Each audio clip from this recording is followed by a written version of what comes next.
Okay, quitting your job might be one of the most exciting and scariest things to do. If you want to make 2021 the year that you say no to the job you hate and yes to the new career or business you want to start, this video is for you. I am going to give you a step-by-step guide so you can quit your job with a lot more confidence and make 2021 your best year yet.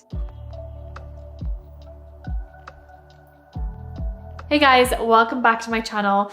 I'm Natalie, CEO and co-founder of Boss Babe, and if you're new here, this channel is all about supporting ambitious women. I share no BS, straight to the point strategies on building a personal brand, growing on social media, or starting and scaling an online business. If you're into that, I would love for you to subscribe to the channel and join our amazing growing community. So the first thing that I want to dive into is mindset and values. And it would be amazing if you've got a journal right now so you can write down questions as we're going and start to think through them. But I want to ask you, why are you wanting to quit your job? Is it because you don't like this job and you want a new one? Is it because you have a real goal of being an entrepreneur? Do you have an idea that you know that you need to get out into the world? Have a think about that. And then secondly, I want you to think about what are your values? Because let's face it, we spend so much of our life at work, doing work, that it has to align with your core values in life and your big desires to make you feel like you're really using your time to the absolute best and enjoying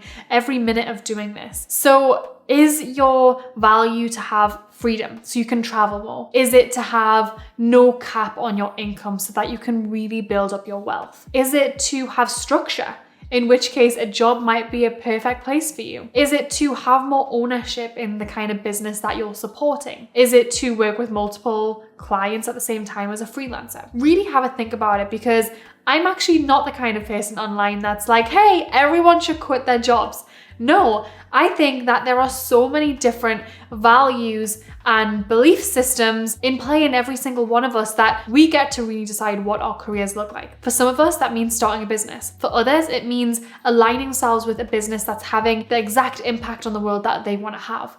For some people, they love working around people, so they want to work inside a business with people just like them or people that they really get along with.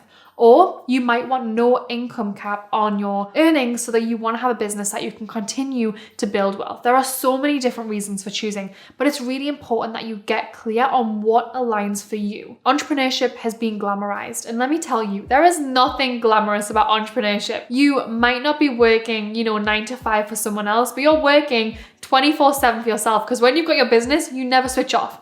And I love it. I would choose no other path. I've never, doubted that entrepreneurship was for me, but I'm also not the kind of person to sit here and glamorize it. So I want you to grab your journal and put a line down the middle. And on the left-hand side, I want you to write the worst case scenario. On the other side, I want you to write the best case scenario. So on the left-hand side, it might be can't pay my rent, quit a job that I really like. It might be end up regretting the decision. So many different things. I want you to just write them all down. And then best case scenario, it might be hit revenue goal. It might be feel more fulfilled, get to travel the world. Write down all of those things and take a good look at which one you feel more called to. Just because something might be scary or risky or uncomfortable doesn't mean it's not the right decision. But when you really tune in and decide which one's for you, it's gonna take some risk. It's gonna take a little bit of uncertainty. It's gonna take pushing yourself out your comfort zone, and change for everyone feels uncomfortable, scary.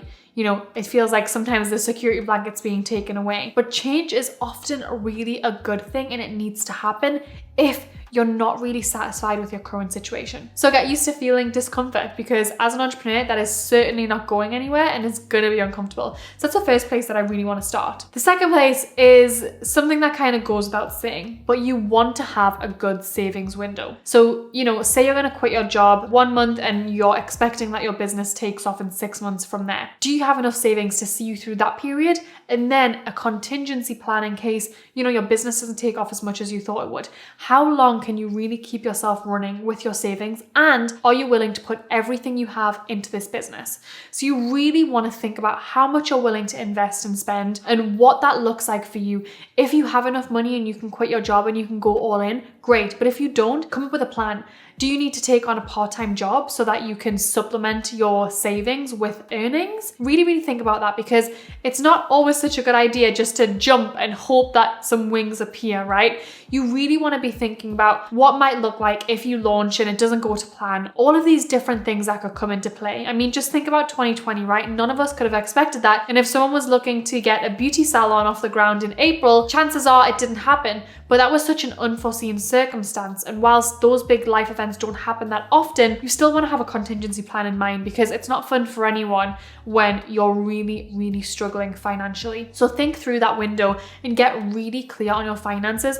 Pull up a good old spreadsheet and really map those out. Which takes me to the third thing that I want to talk about, the transition phase. This is really important. Now, if you have a job already, great. You can start to build in a transition phase where you might be working on your business at the same time as doing your job. So you might be working 9 to 5 in your job, and you might be doing 5 till 9 on your business. And you really want to have a transition plan. So you might say, month 1, I'm working these hours in my job, these hours in my business. Month 2, I'm cutting down my hours in my job and upping my hours in my business. Month 3, I'm cutting even more. Month 4, if I reach this milestone, then I'm gonna quit my job, right? You really want to think about the transition phase, because just jumping into it, like we said, is not necessarily the best way to do it. And I have a little tip for you. Let's say at your job you're getting paid $50 an hour, and you know that getting your business off the ground, there's a lot of admin work that you could outsource for $20 an hour. It might make sense for you to bring in an assistant at a lower hourly rate, so that when you're working your job and getting paid, you're having someone else work on your business and they're getting paid, right? So there are lots of different ways that you can play around with the transition phase, but make sure you do it in a way that makes you feel stable, secure, and you're probably gonna have to quit your job before you're 100% ready, so be ready for that.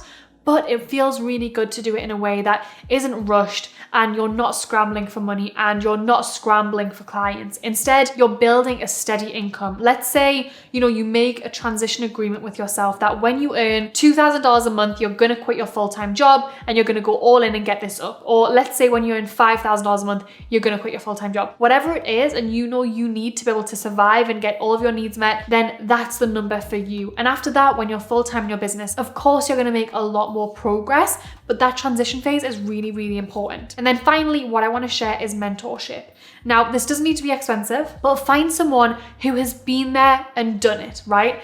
Find someone that can help you make the whole process a lot easier, can save you time, can save you money. Because having someone that has been there and paved the way first is gonna save you so much effort. It's gonna save you all of those small mistakes that you have no idea you even need to look for. I am so glad that when I had the idea of starting a business, I bought an online course. I couldn't afford any kind of one-to-one coaching, so I bought an online course and I committed to actually implementing what I learned, which is a really important element here.